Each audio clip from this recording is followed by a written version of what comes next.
Ça va se retrouver aux Olympiques et on dit des mots qu'on ne dit pas habituellement dans le téléjournal. Avec le dictionnaire du chiller, j'ai rencontré Jérôme 50. Une discussion fort intéressante. Bonsoir à vous trois. J'avais dans l'idée de vous sortir quelques mots du dictionnaire du chiller, mais là, il se passe quelque chose que j'avais pas pensé. Non, mais c'est drôle, dans votre bouche, là, on dirait ces mots-là au Je peux pas téléjournal. les dire. Mon oncle, il n'a pas ses lunettes présentement. Je viens de m'en rendre compte là. Est-ce qu'on peut vous aider? Je vais aller chercher vos lunettes. Voulez-vous que je Non, fasse ça? aidez-moi plutôt. Choisissez le mot au hasard, comme vous voulez. Bien, déjà, FIVO pour parler de police, je savais pas, là. FEVO? FIVO. Voyez ce que ça fait, le dictionnaire des chillers? La flemme, j'en ai La un flemme? bon. Les Ben, la jeunes, flemme, les jeunes disent ça, avoir la flemme. C'est un Mais dictionnaire c'est qui va français, la permettre. flemme. Ouais, mais c'est un dictionnaire qui va permettre à bien des parents de comprendre ce que les ados écrivent dans leurs textos. On m'amène mes lunettes, mais je suis correct.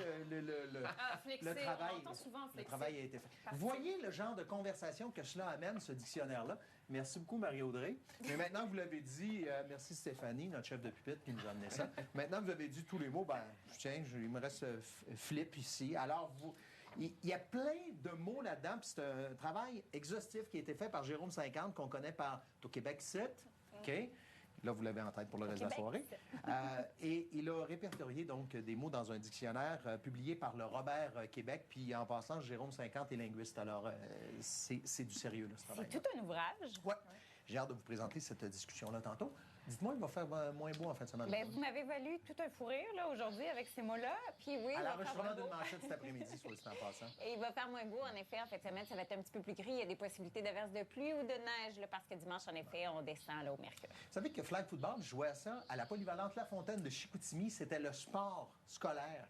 Ça existe depuis Ça des revient, décennies ouais. au Québec. D'ailleurs, pour la petite histoire, c'est durant la Deuxième Guerre mondiale que des soldats américains ont inventé ce sport-là pour se divertir.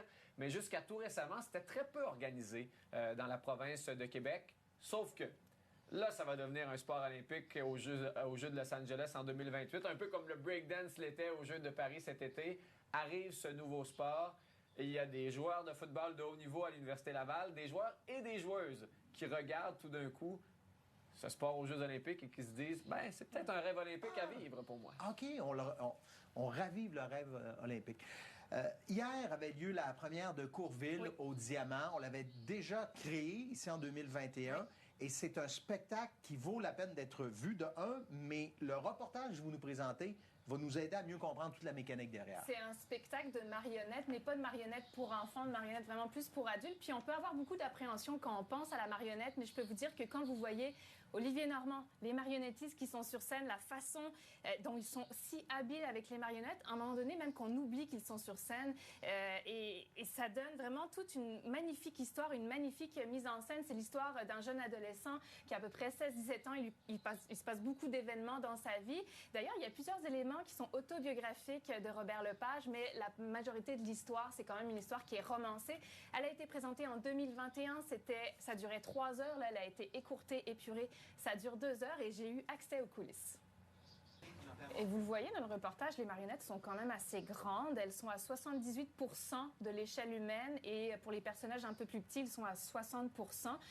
Donc vraiment impressionnant. Puis on avance dans le décor, puis vraiment on voit aussi la perspective, les objets qui sont plus petits comme au fond du décor et un petit peu plus grands. Donc c'est intéressant, c'est présenté jusqu'au 9 novembre prochain. Je peux me permettre? Ouais. J'arrivais là avec une certaine appréhension. J'ai 51 ans, voir un spectacle de marionnettes, je n'étais pas certain. Puis finalement, effectivement, on embarque dans le spectacle, puis on vient qu'à oublier. Puis je trouve ça bien quand même qu'il l'ait réduit d'1 heure. Là. Ouais. J'ai trouvé que c'était bien épuré. J'ai pas vu l'autre, là, mais... on va faire une courte pause par la suite. On va me parler de flag football. Je sais qu'on a sorti d'autres définitions en français. Je ne sais pas si vous les avez par cœur. Là. Le football, le drapeau, le Ouais, football sans drapeau, contact sans au féminin. contact, ouais, c'est ça. Bref, ça s'en vient pour les Jeux olympiques. Il y a vraiment plein d'avantages de ramener le flag football pour ceux qui ont joué au football toute leur carrière universitaire, mais pour ceux qui ont un rêve olympique maintenant, ceux et celles. Oui, et aussi pour les plus jeunes, pour les Ouais. initier au football sans qu'il y ait de risque de commotion cérébrale, parce que c'est un sport qui est abordable, qui est accessible. Et d'ailleurs, vous avez joué, mais Ouais. je précise pour les gens à la maison, le flag football, c'est une version du football, mais sans contact. On a une ceinture autour de la taille avec des drapeaux. Les adversaires doivent les arracher plutôt que de plaquer. Et bon, on joue 5 contre 5 ou 7 contre 7 sur des plus petits terrains.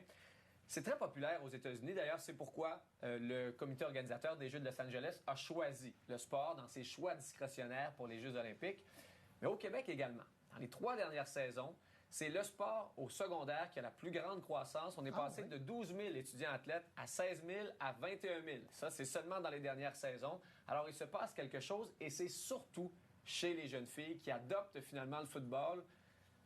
Il n'y en avait pas de ligue avec contact. Voilà. Donc, là, et à l'Université Laval, il y a une équipe. Et les championnats provinciaux universitaires, ça se passe samedi, demain, au Stade TELUS. J'ai rencontré les joueuses et aussi quelques joueurs de l'équipe de football du Rouge et Or à ce sujet.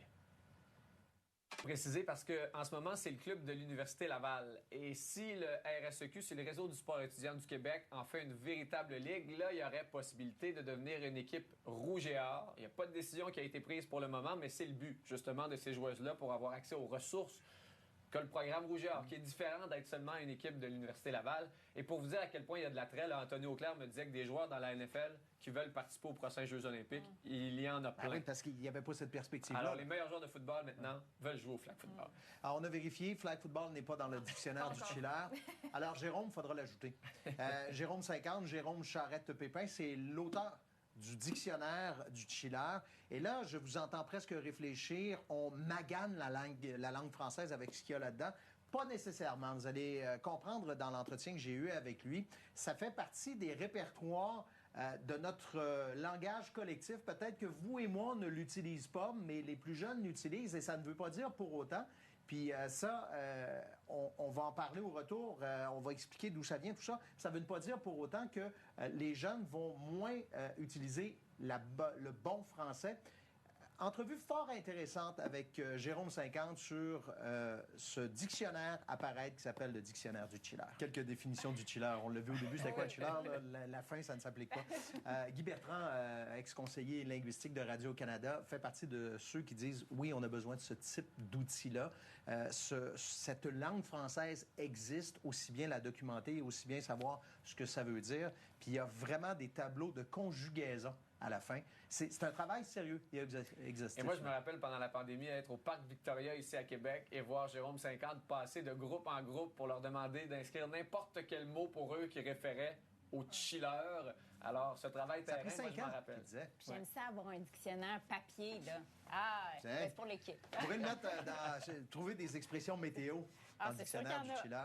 Merci beaucoup, Jérôme, pour cette participation. On va faire une courte pause. Au retour, on règle votre fin de semaine.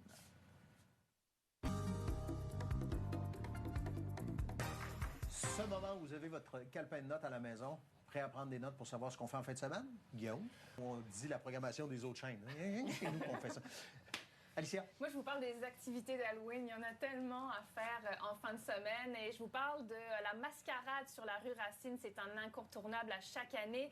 Les gens qui se déguisent, il y en a qui se donnent tellement. C'est vraiment beau. Alors, plein d'activités sur place. C'est demain à partir de 16h30 jusqu'à 20h30. Il y a même un spectacle hommage à AC/DC. Il y a des kiosques, il y a des contes et légendes, toutes sortes d'activités à faire. Ouais, regardez, il y a même un chien qui s'est déguisé. De toute beauté.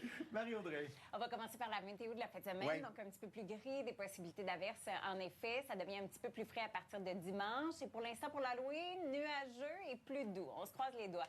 J'ai reçu tellement de photos là, en lien avec les couleurs. Celle-là résume le plaisir de jouer dehors dans les couleurs. Salut à Léa, Édouard, Antoine et bien sûr à maman Isabelle qui m'a écrit. Ensuite, quelle belle photo du peintre Pierre Lucier par Paul Dionne sur les plaines d'Abraham en train de capter donc cet éclat de couleurs. On va se promener Rive-Nord puis Rive-Sud. Donc, Lac-Saint-Charles, que c'est beau vu des airs. Là, vraiment, vous êtes bien équipés. Bruno Bouchard au Parc national de la Jacques-Cartier. Ensuite, à Neuville, Jean-Marc Cossette, ce mélange de jaune, de vert et d'oranger. Cet arbre, je le trouvais tellement beau sur la Rive-Sud à Saint-Antoine-de-Tilly. C'est une œuvre d'art. Maintenant, du Haut-Désert à Saint-Raphaël, on est encore sur la Rive-Sud par Alain Guillemette. Aussi, je trouvais le contraste intéressant là, avec cette grange. On est dans Chaudière-Appalaches. Là, Luc Morissette m'a envoyé cette belle photo. Et que dire, celle-là vraiment a capté mon attention. C'est Lambert de Lauzon, Michel Racicot. Et ensuite, bien, vous m'avez envoyé beaucoup de photos de toutou. Alors, en voici une là, de Sophie Bégin, une autre de Claude Belzile et Lily. Et Rosie, il y avait le mélange Halloween et couleurs. Là, je pouvais pas ne pas la passer. Puis d'ailleurs, s'il y a des costumes d'Halloween en lien avec la météo de la semaine prochaine, pensez à moi. Vous allez recevoir des dizaines, voire des centaines